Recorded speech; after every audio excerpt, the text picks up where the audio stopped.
David, welcome back to the BFC. How you doing? Good, Eric. Happy to be here. How's it Great, going? great. Well, I'm gonna talk. And you probably just sat in and listened to my segment with David. The other Indeed. David. This is the day of the Davids, by the way. All right. You know what the new name of this day is? Sun David. There it is. I like Dad that. joke of the hour. All right. No, but seriously.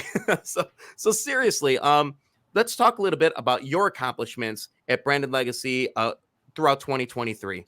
Sure. 2023 was an interesting year for us. We basically flipped the table on this company. Myself and my team took over. We cleaned house. We spent a lot of time on, kind of fixing the share structure and lots of internal issues that were going on. And by the end of the year, I feel like we very much got everything together, and we started, being able to function normally as a company and really get stuff done in terms of, cranking out inventory and all that kind of stuff. So, I think it was a very pivotal year for our company, but it was nothing like what you're going to see in the years to come. Now that our organization is tight and everything's running smooth. I mean, you're sitting at a market cap of under $1 million. And like looking at the share structure, and guys, look this up. It's right on otcmarkets.com. Your outstanding share count is 512 million, and your restricted is 112 million. You have held true to the commitment of that share reduction. Going forward, are you going to work to always maintain that? And listen, I know that sometimes like companies that you have to add shares, you have to raise revenue. Sometimes, you know what I mean? Right. Like that's what happens. So your overall commitment out of a scale from 1 to 10, is that going to be a commitment to keeping that under 1 billion? So at the end of the day, we see any type of funding or any type of acquisition that would end up being dilutive as a last resort. That's just how we're going to look at it going forward, period. That doesn't mean we take it off the table, but so far, at least, the companies that we've been interacting with, people that we've wanted to do business with, that we want to merge with or acquire, when they come in and they see what we have going on and they get to know us, that generally works for them. So the deals that I'm offering people are very restrictive. Nobody's getting common shares. Everybody's got lockout leak agreements. You know what I mean? We're just, some of the issues that have been plaguing this company in the past, there are not going to happen moving forward. And I guess that's a major change. So it's how we're going to do things, and that's the same for bringing in funding as well. So we're not issuing common stock. Not for funding, not for acquisitions, just not going to do it. And nice. At this point, our team no longer holds any common stock. None of us are going to be liquidating any shares for the foreseeable future. And when the time comes, everybody's in the lockout agreement. We're just going to keep it as clean as we can. That's awesome. And what's nice about that is that when you have a stable share structure, going forward, the news and the financials works to be a catalyst. And I think that's what people strive for, especially in the OTC, is that, financials really sometimes they're not often the driver of moving the share price. Sometimes it's leading up to the catalyst, like a merger or acquisition. So the fact that you guys are a real company and you're working to get your products out, and that's the focus. Maybe this could be the response is when you say, all right, the market actually responded to our filing, or the market actually responded to the fact that we had an increase in sales or profit. And I just mentioned product. Let's talk a little bit about your product rollout. I did see the video that you put over on Twitter. That was pretty cool. Yeah.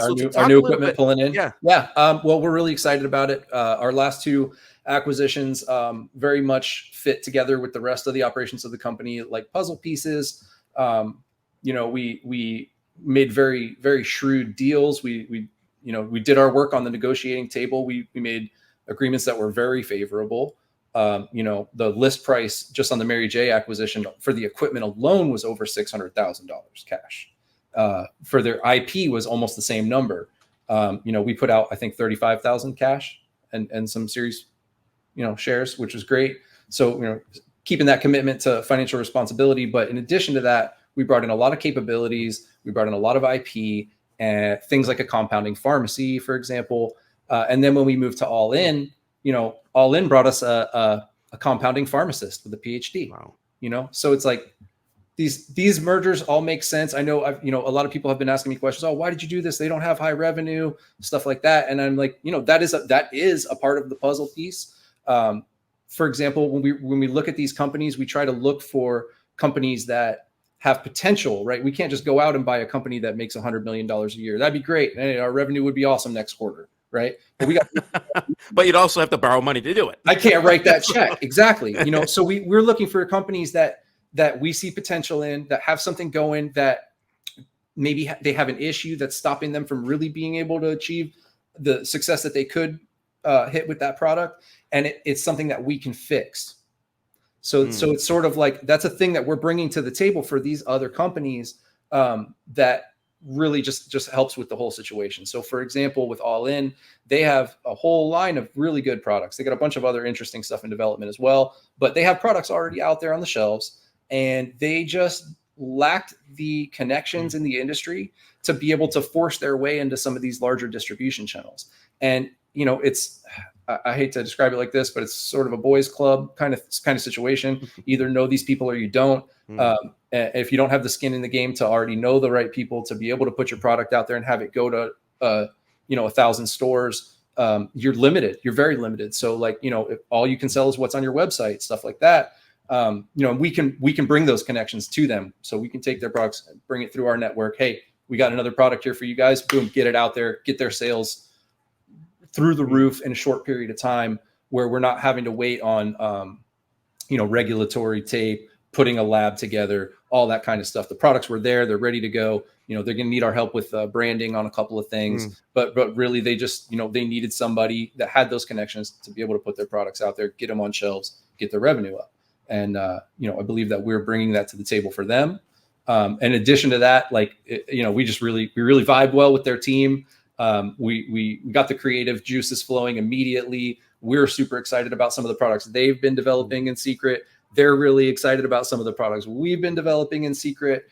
They as a sort of a different structure than us and lack the ability to really do like in-house trials, preclinical studies, that kind of stuff, which is something that we can absolutely do for them. So that's going to really help some of their products that are just in late stages of development get over those last hurdles and get out to market. So, we're pumped. We're doing a 2-week boot camp coming up here to start the new year off.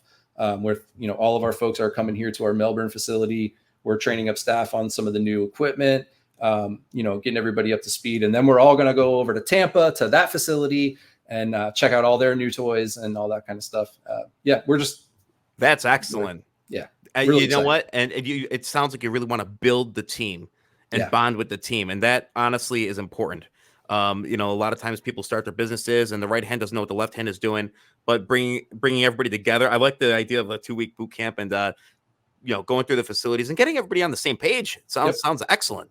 Yep. Build the culture, you know what I mean? Be one mind for a little bit. And we're going to do a lot more with that time as well. We're going to, put together a lot of content and stuff for our website, for social media, stuff like that. Things that we haven't quite been hitting as hard as we should be yet, because we're dealing with a lot of other stuff. So we're finally to that point where we can let our marketing team get to work. We've got stuff for them to see and do. We're going to put together some interesting things that we're going to release, throughout the next few months that I think people will find pretty interesting. Show you how our equipment works. Show you what we're doing in here. Yeah, we'd love to see a video tour, and I'm hoping you guys put that together. I got one more question for you. Sure. And this might be a hard question. So I'm sorry for throwing you a curveball, but I know people watching this are like, "Oh, that's a generic question," but this is an important question. Since you've started this whole thing and have become CEO and have dealt with the public, and now you're a CEO of a publicly traded company, what has been the biggest lesson that you've learned so far? I mean, just go for it. Give me your thoughts. Honestly, for me, it's going to be how sensitive all of the public aspects are, and how things that are seemingly inconsequential, like terminology, phrasing, can have huge results, positive or negative. And that's been a lesson for me.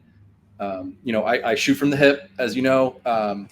which can sometimes get you in a little bit of trouble. And some of the feedbacks, I can remember a tweet. I'm not gonna quote it, but I can remember a tweet that a term was used that bounced back on us just so fast, and it really kind of blew our minds. We were like, all right, okay, like everything has to be positive. All terminology has to be positive, even if you're talking about something innocuous. That was a big one for me. All those little nuances in social media and on a forum like this, it'd be very easy for me to use the wrong term and drive everybody nuts. So that, that can be a little nerve wracking. But yeah, I think we're doing all right.